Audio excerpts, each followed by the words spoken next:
What's going on, guys? My name is Jake, and welcome back to Gax Reviews. And guys, there's way too much coming out right now. As you can probably tell by the lack of uploads recently, I'm kind of busy. So all these movies now dropping on every single streaming service, on VOD, all this stuff. It's a lot.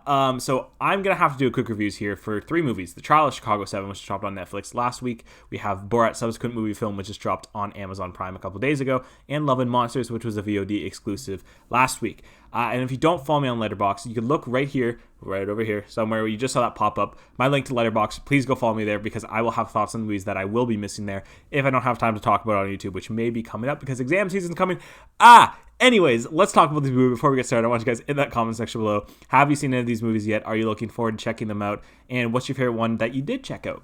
Let's start off with Love and Monsters. 7 years after the monster apocalypse, Joel Dawson, along with the rest of humanity, has been living underground ever since giant creatures took over the land. After reconnecting over the radio with his high school girlfriend, Amy, who is now 80 miles away from him, Joel begins to fall in love with her again and decides to venture out to find her, despite all the dangerous monsters that stand in the way. And I bet a lot of you are probably going, what the hell is this movie, and haven't heard of it. The best way I can describe this is Zombieland, but with more heart. And I say that because I love Zombieland, and the first one specifically, I really like that film. But I feel like Love and Monsters does just enough with that genre, because this isn't a genre we haven't seen before. It's post-apocalyptic, someone's taken over the world and trying to find people within who's still alive and connecting with them and human relationships on that level. That's not something it's something we have seen a lot before. But Love and Monsters, while it can be very cliched at times, does so much with its premise and with its characters and with its story that I ended up really digging this thing. I think this is one of the most underrated films of the year. Dylan O'Brien, who is a star from the Maze Runner trilogy. If I'm not a big fan of that trilogy, but he's really great in that. Shines in this thing again. He does a lot of the narration, and it can be a little cliched at times, and you're like, oh, okay, I've seen enough of this, but he's very charismatic and he does enough. And his relationship with Amy is really heartfelt, and that's where I say that heart comes out a lot, is because their relationship, him traveling 80 miles through a creature roaming land, is really fun to watch. And along the way, he meets robots, he meets and tries to understand these creatures, and he meets not Woody Harrelson, but Michael Rooker, who kind of plays like Woody Harrelson, and you can see that's where a lot of the similarities come from. But in general, it's just a really fun movie. And those creatures, I haven't seen a film use practical effects like Love and Monsters has in a long time, and it blends CGI and practical effects effortlessly. And it looks great. All of them, even the CGI, most of them are done in broad daylight. And that's really impressive that it's able to do that. And guys, I just think that it's a really fun time. If you're looking for something that's really, you can just turn your brain off, watch it, and enjoy, this is that movie. And you will enjoy it. And that's what I did. And it does get a little meh towards the third act, and I didn't click with a lot of things. But ultimately, I really dug this film. I'm going to give Love and Monsters a 3.5.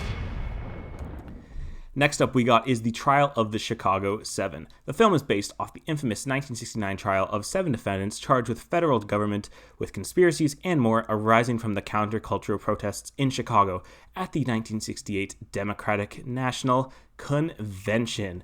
All right, so this is a film that just dropped on Netflix last week, and it's going to probably be a major Oscar contender. It's written and directed by Aaron Sorkin. If you don't know who Aaron Sorkin is, he's done a ton of films, kind of similarly like this, taking real-life situations and bringing them to the movie screen. You got The Social Network, you have Molly's Game, all this type of stuff. He's very good at that. He's very good at the intricacies of a script, and he's probably one of the best screenwriters out there right now. But I haven't connected on him with a director level. But I think The Trial of Chicago 7 is a masterfully done film and is probably one of the best films of the year. For such a topic that I didn't really know a ton about, watching this play off on screen, learning about the Chicago 7, learning about their pasts and how it mixes in with the trial, and how they were held down by this system that was continuously trying to put them in jail and trying to start something that really was out of nothing.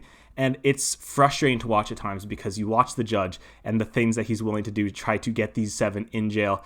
And it's very, very frustrating. And that character is one of the most annoying characters I've seen in a long time. For good. He's greatly acted.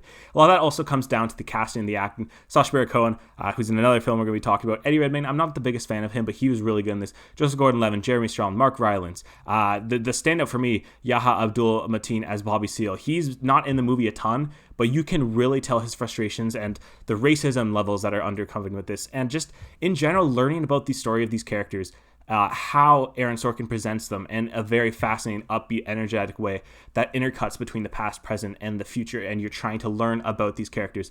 I think it's really well done, and it mirrors a lot of stuff that's happened in society this year.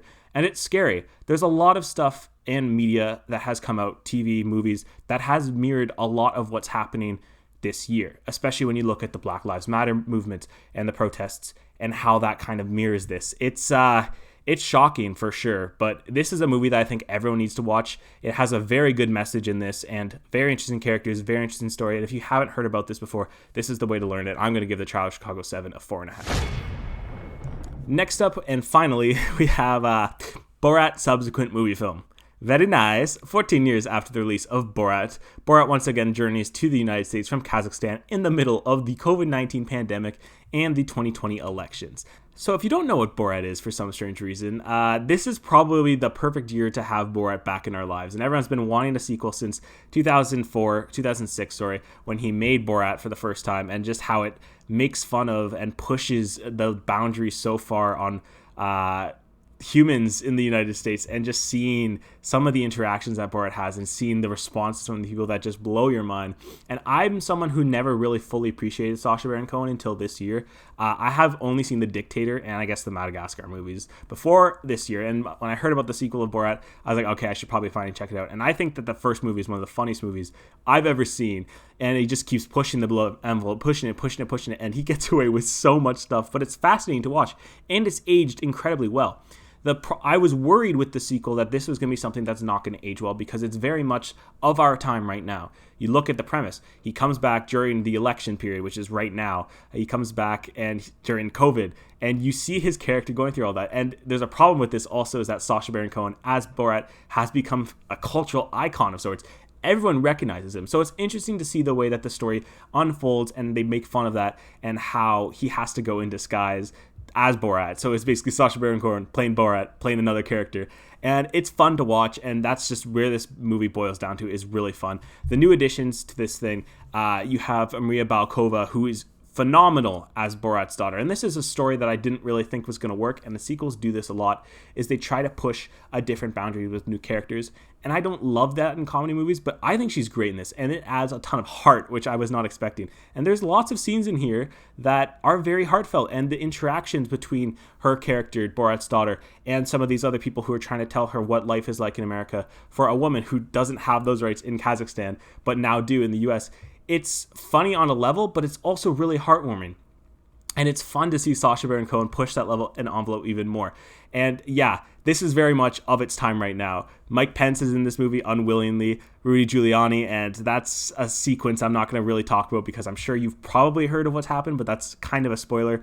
I can't believe that Baron Cohen got away with these things, and the things that unfold is really fascinating. Is this as good as the first movie? No, I don't think so. Does it have to be, though? No, I don't think so. I think this is the perfect movie for our time right now. I think we deserve this movie, especially after the hell we've been through this year, just to poke fun at all of the hypocrisies, highlight some of those very, very racist undertones that are going on, and the left and the right, the battle between all of them. I'm not getting into politics, but that's basically what this movie is.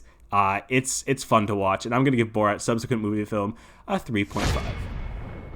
Again, I don't think that that's going to be a movie that's going to age so well, but it's going to be the perfect way of highlighting 2020. If someone in the future goes, show me what 2020 was like, Borat subsequent movie film is going to be on the top of your list there.